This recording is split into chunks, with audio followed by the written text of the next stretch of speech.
चढ़ के लेते थे। हम लोग 10 रुपए की पन्नी लिए, उस पर मिला भी नहीं।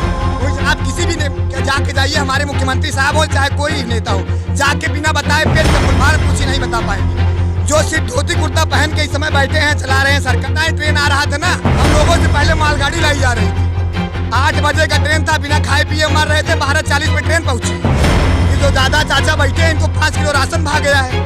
ये 5 किलो राशन पे वोट दे जाएंगे। नाम होगा सर आपका? मेरा नाम विनय मिश्रा है। कहाँ से आए हैं सर पेपर देने? मैं जौनपुर डिस्ट्रिक्ट से आया हूँ, मछली शहर प्रांत से। अच्छा, तो सर ये बताइए, जो अव्यवस्थाएं हमें दिखाई दे रही हैं उसे कैसे सही किया जा सकता है? सर देखिए, आक्रोश तो हम लोगों के अंदर बहुत है। कुछ बातें हैं जो आपके माध्यम से हम रखना चाहते हैं।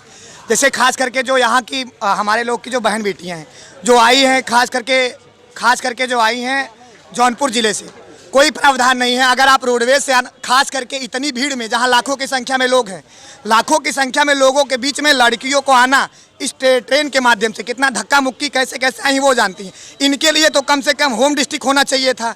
अगर आप 2 दिन में इतनी, कम से कम यहाँ 35 लाख लोग हम लोग एग्जाम देने आए हैं, आप 2 दिन में पेट का ले रहे हैं, 20 दिन में आप लेखपाली ले रहे हैं। हम लोग कैसे कैसे आए हम लोग जानते हैं। अगर आप किसी भी ने जाके जाइए, हमारे मुख्यमंत्री साहब हो चाहे कोई नेता हो, जाके बिना बताए पेट का फुलफार पूछी नहीं बता पाएंगे। जो सिर्फ धोती कुर्ता पहन के इस समय बैठे हैं, चला रहे हैं सरकार।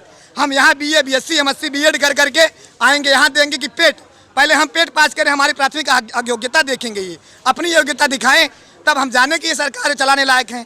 हम लोग वहाँ से आए हैं, 65 किलोमीटर, लड़कियाँ फुटपाथ पे लेटे हैं, जिनके घर के माँ बाप इतने सपने सजाए हैं, फुटपाथ पे लेटे हैं। ऊपर से सुबह SDM साहब आएंगे, रिपोर्ट दे देंगे कि यहाँ का पेपर लीक हो गया है।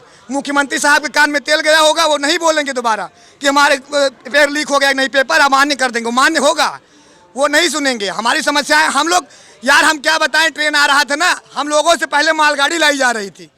8 बजे का ट्रेन था, बिना खाए पिए मर रहे थे। 12:40 पे ट्रेन पहुंची है। कोई मतलब विद्यार्थी, यहाँ हम लोग देश के भविष्य और युवा हैं, हम लोगों के साथ खेला जा रहा है। इसलिए क्यों पता है, हम शिक्षित नहीं होंगे तो रोजगार नहीं मांगेंगे। ये जो दादा चाचा बैठे हैं, इनको 5 किलो राशन भाग गया है। ये 5 किलो राशन पे वोट दे जाएंगे। और जब हम नहीं पढ़े रहेंगे तो हम भी अपनी आवाज़ नहीं उठाएंगे, कोई बोलने वाला नहीं होगा। सब अपना अनपढ़ रहो यहीं, आओ उसके बाद बाबा जी के बात मानो। आए हैं बाबा जी के, सुने थे हम लोग जौनपुर से हैं कि बड़ा बढ़िया प्लेटफार्म होता है। अरे हमसे अच्छे कुत्ते सो रहे थे, बोलने वो सही बता रहे, भगवान के सब वो बोरी पे चढ़ के लेटे थे। हम लोग 10-10 रुपए की पन्नी लिए, उस पर मिला भी नहीं, वही ज़मीन पे लेटे पड़े थे। अरे अगर आपको करवाना था 2 दिन के अंदर, हम लोग की कोई व्यवस्था होती, 2 स्पेशल ट्रेन चला देते। रक्षाबंधन पे रोडवेज फ्री, रक्षाबंधन पे रोडवेज फ्री। हम यहाँ चूतिया बन के रोडवेज को हाथ दे रहे हैं, गायब। अगर हम उग्र हुए तो चलो भैया, हमारे मम्मी पापा भी आके भरेंगे। अभी ईडी बैठा दी जाएगी हमारे भी ऊपर, तुरंत भैया ऑन द स्पॉट कार्रवाई भी कर देंगे। चलो भाई साहब, चलो तुरंत, माँ बाप भरेंगे हरजाना। हम लोग आवाज़ तक नहीं उठा सकते भैया। आप देखे थे इसके पहले जब आर्मी वाला 4 साल के था अग्निवीर, ये लाठी योजना जो चली थी, लाठी भाजी गई थी यार रोजा जाके हॉस्टलवा में। लेकिन क्या तानाशाही सरकार है, सरकार पूर्ण बहुमत की है, वो फिर किए जो उनका मन चला। हम लोग NTPC के लिए रेलवे जलाए, सब किए। नहीं भैया, सरकार तानाशाही की, उनकी पूर्ण बहुमत सरकार है, अपने मन के किए।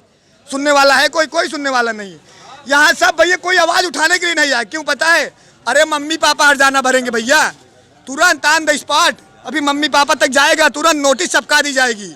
लड़का तड़ी पार है, ईडी तक आ जाएगी भैया। हम लोग अपनी आवाज़ तक नहीं उठा सकते, कोई व्यवस्था है।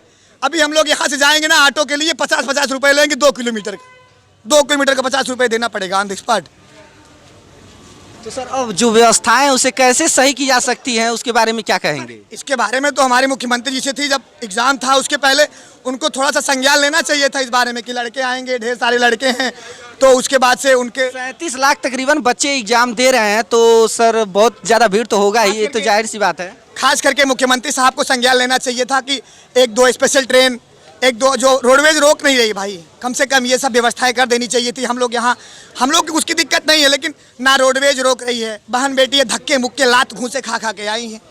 ये वाली चीज़ से बड़ा तकलीफ होता है यार। 4-4, 5-5 साल हम लोग इलाहाबाद रहते हैं, कोई वैकेंसी नहीं क्लियर हो रही। कोई गारंटी नहीं है कि ये पेट दे के जाएंगे, निकल जाएंगे तो कोई वैकेंसी आएगी। 2023 में आचार संहिता लागू हो जाएगा, 2024 में चुनाव है।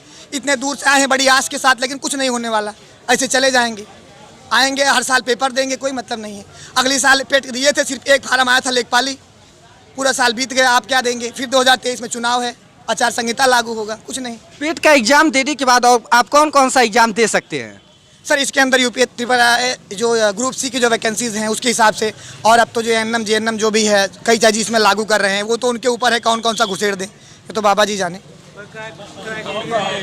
कोई क्राइटेरिया नहीं है अभी कहाँ कोई बैक्टीरिया नहीं है, अभी तो बस बोले हैं कि ग्रुप सी के वाला जो आएगा उसके अंतर्गत आएगा, ग्रुप डी भी भिड़ा देंगे, फिर बढ़िया वैकेंसी आएगी 35-40 हज़ार जो होगा उसमें पहले जो लोगों को छांटना होगा तो कर देंगे। अब ये जो अव्यवस्था है पता है, आप इतना समझिए जो उत्तर प्रदेश राज्य परिवहन है, जो रोडवेज वाले जो लड़के आए हैं रोडवेज से, सारा पैसा राज्य सरकार को जा रहा है। रेल मंत्रालय में जो हम खा रहे हैं, खर्चा कर रहे हैं, जो ले रहे हैं वो केंद्र सरकार को जा रहा है, उनका बेनिफिट है। 10-10 रुपए की पन्नी लिए हैं, उनका रोजगार मिल गया है, हम लोग बेरोजगार हैं भैया, ऐसे करेंगे। अरे भैया लाखों छोड़े हैं, वो तो कल सर्वे होगा भी पता चलेगा, कम से कम नहीं कुछ तो 1 लाख तो छोड़ दिए होंगे। अब खास करके जो बहन बेटी है जिनके घर कोई पहुंचाने वाला नहीं है वो कैसे आएंगी। अच्छा, बोर्ड यह कह के पलड़ा झाड़ ले रही है कि जो नकल है वो ज़्यादा हो रहा था और सेंटर अगर दूर बनाया जाएगा तो नकल नहीं होगा। तो मैं कहना चाहूँगा इससे पहले जब लेखपाल का पेपर हुआ है तो उसमें 15,000 मुन्ना भाई पकड़े गए थे, 8,000 सीट थी और 15,000 बच्चे पकड़े गए थे। तो सर उसके बारे में क्या कहेंगे? उसका भी जवाब दे देते हैं। हाई स्कूल इंटर का एग्जाम होता है, क्या नकल होता है? अगर हाई स्कूल इंटर एग्जाम में नकल होता है तो आप करवाते क्यों? वो तो होम डिस्ट्रिक्ट में रहता है, उसको भेज दीजिए दूर। बीएड वाला करवाए थे, डिस्ट्रिक्ट में करवाए थे, उसमें नकल हुआ था क्या? अगर नकल रोकना है तो वैसे भी लीक हुआ है। आप जौनपुर जिले से सटा आजमगढ़ था, वहाँ कर देते, हम कर इलाहाबाद कर देते, जहाँ हम लोग कभी जाने नहीं है। नकल वकल नहीं है भैया, ये क्या है कि राज्य सरकार केंद्र सरकार 70-120 रुपये ऑनलाइन करवाने लेंगे, वहाँ 70 रुपये वहाँ बेनिफिट हुआ, यहाँ आके 150-150 रुपये जो होगा राज्य परिवहन को फायदा होगा, बस यही मकसद है। बाकी अगर नकल रोकना, हाई स्कूल इंटर के पेपर आप दिलवा रहे हैं, गाँव में दिलवा रहे हैं ना, वहाँ तो नकल नहीं हो रहा है। अगर आप वहाँ क्या करें, टीचर बदल दीजिए, दूसरे जिले के दूसरे टीचर कर दीजिए, टीचरों को थोड़ा परेशान करिए, लड़कों को परेशान करके क्या मिलेगा? हर बार हम ही परेशान होंगे?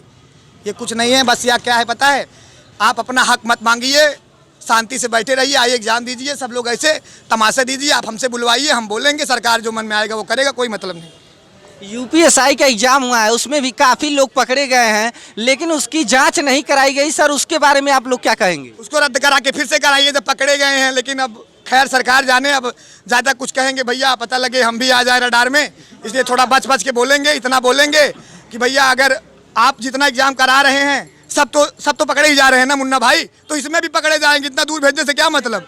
अभी सुने हैं कल पकड़े गए हैं, पेपर भी इसके पहले लीक हुआ था, PDF भी आया है, अब चल रहे हैं उसी भरोसे, राम भरोसे हिंदुस्तान देखेंगे हम भी।